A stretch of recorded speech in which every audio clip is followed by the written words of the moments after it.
ఏపీలో BRS chapter close. Hyderabad కి పరిమితమైన ఏపీ అధ్యక్షుడు తోట చంద్రశేఖర్ మౌనంగా ముఖ్య నేతలు కాంగ్రెస్ లోకి వలసలు.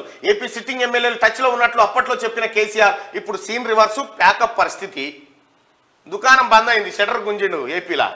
బీఆర్ఎస్ పార్టీ ఏపీలో పోటీ చేస్తుంది, మొత్తం భారతదేశం అంతా ఎలిగిపోతుంది, తరిగిపోతుంది అని చెప్పిండు కేసీఆర్ గతంలో. ఎలిగిపోలే, తరిగిపోలే, షటర్ కింది గుంజిండు. తోట చంద్రశేఖర్ కు పార్టీ అప్ప చెప్తే తోట ఎండిపోయింది. 65కి వెళ్తే మరదే అన్నాడు. अगर 48 के 48 बीआरएस के एमपी बन के चले गए महाराष्ट्र में एक बार के लिए। यहाँ पे भी 17 सीटें हैं, अगर हम समझ के जाते हैं तो 65 सीट तो हमारे हाथ में बगैर हमारे सरकार बन ही नहीं सकता दिल्ली में. గదన్నట్టు మహారాష్ట్రలో 48 ఎంపీ సీట్లకు 47, మన కాడ 17 ఎంపీ సీట్లకు 17 గెలిస్తే చాలు, ఇక దేశాన్ని లేదు మనమే అనుకోవచ్చిండు. మరాఠా సర్పంచ్లకు కండువాలు కప్పినాక ఒకళ్ళ 2 రాష్ట్రాలలో గంపగుత్తగా గులాబీ పార్టీ గెలిచిన 65 మంది ఎంపీలే అవుతున్నారు. కానీ ప్రధానమంత్రి కావాలంటే 270 మంది ఎంపీలు కావాలి. మరి కడమ 207 ఎంపీలను ఎడికెళ్ళి పట్టుకొస్తారు. కొన్ని తతిమ పార్టీలు ఏమన్నా కారులకు సాబ్దారి ఇస్తున్నాయా అంటే ఎన్డీఏ గ్రూప్ లా లేకుంటే ఇండియా గ్రూప్ లా. అన్ని పార్టీలుండి కొన్ని రాష్ట్రాలను వెళ్తున్న జాతీయ పార్టీలకే గంత బలం లేక గ్రూపులు కట్టబట్టిరి. అప్పుడు గిట్లనే సారు కారు ఢిల్లీలో సర్కార్ అంటే 9 సీట్లకే ఆగబడితే ఎటు కాకుండా అయ్యారు. మరి ఇప్పుడు మొత్తానికి మొత్తం గెలుస్తారా? హైదరాబాద్ సీటు దోస్తు గిడిచి పెడుతున్నట్ట, పోటీ చేస్తున్నట్ట.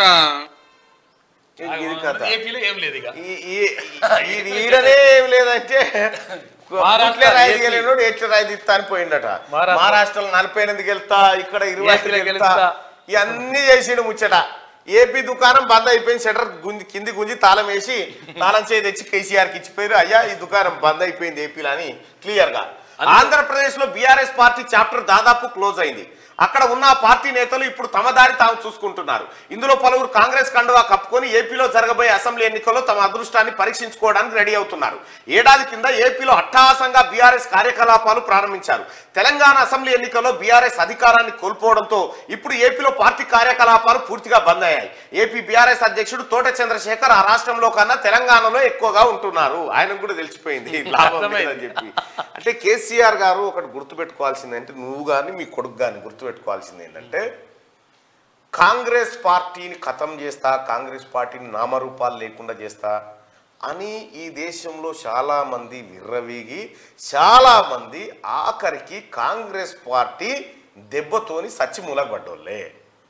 నీవు కాంగ్రెస్ పార్టీని 2014 నుంచి 2023 వరకు అనేకమైనటువంటి ఇబ్బందులకు గురి చేసి, కాంగ్రెస్ పార్టీ ఉనికే లేకుండా చేసి, ఓన్లీ కాంగ్రెస్ పార్టీ నుంచి మాత్రమే చేర్చుకుంటావు, బీజేపీ నుంచి కాదు. మళ్ళా కేసీఆర్ ముందున్నటువంటి ఆప్షన్ ఏం దొరికినా ఇక మోడీతో కలిసిపోవడమే.